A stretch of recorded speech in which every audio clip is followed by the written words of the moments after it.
Ilang sandali ka, may ibahagi ng linggo ang karanasan niya kay Miguel. Habang siya ay naghahanda ng mainit.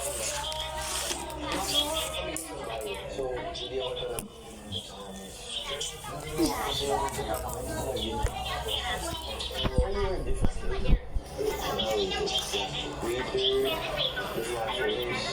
Minsan gagawa din ng pizza, nalagay sa oven. Actually, nag-cook talaga. Just 1 week lang. 1 week lang yung experience ko talaga. Tapos, doon talaga, hindi mo naman kailangan, school din sobra. Basta nag-experience ka, nag-work ka doon. Natututo kasi yung mga ibang kasama nila, yung teacher naman eh. Pero, repetition kasi yung luto eh. Like, you have to keep on doing it. Maya-maya pa. See? May tinasing ka sa housemates.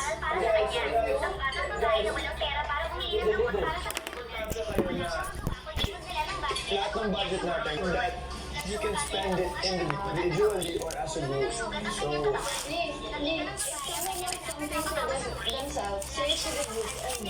paalam mo sa group.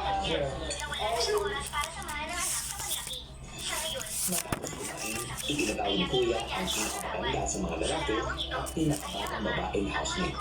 Kumusta? Ayos po, Kuya. Gusto ko lang pag-usapan natin yung nakita ninyo. Kuya, yung kandila ko, parang, I didn't get to count it, pero ang daming kandila. Ano ba ang importansya ng kandila? Saan ito ginagamit? Para saan? Ilaw, wala tayong ilaw. Hindi, naman kay Kuya Amigo. Nakabay naman ang kuryente si Kuya. Pero tama ka naman Amigo. Pwede naman talagang gamitin ilaw ang kanila. Parang ilan to eh. Yung mga kandila na nakita ninyo sa loob ng ating bahay ay gagamitin natin sa ibang paraan.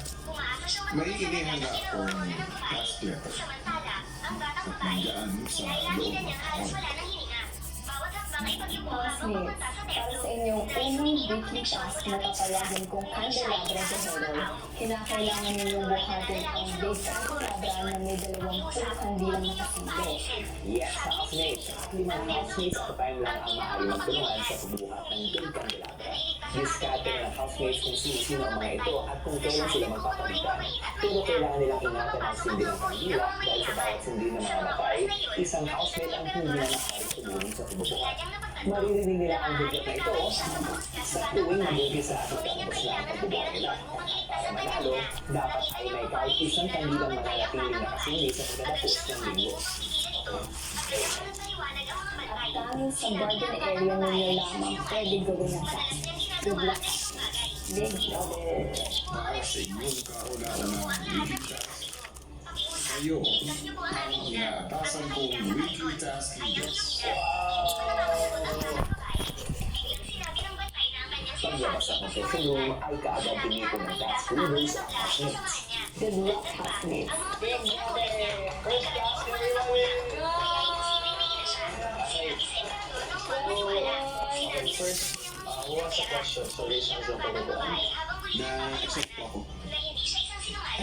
Kasi ito po yung first weekly task namin. I think dapat balance. So if one is sick, one has more endurance. Sama siya sa the one who has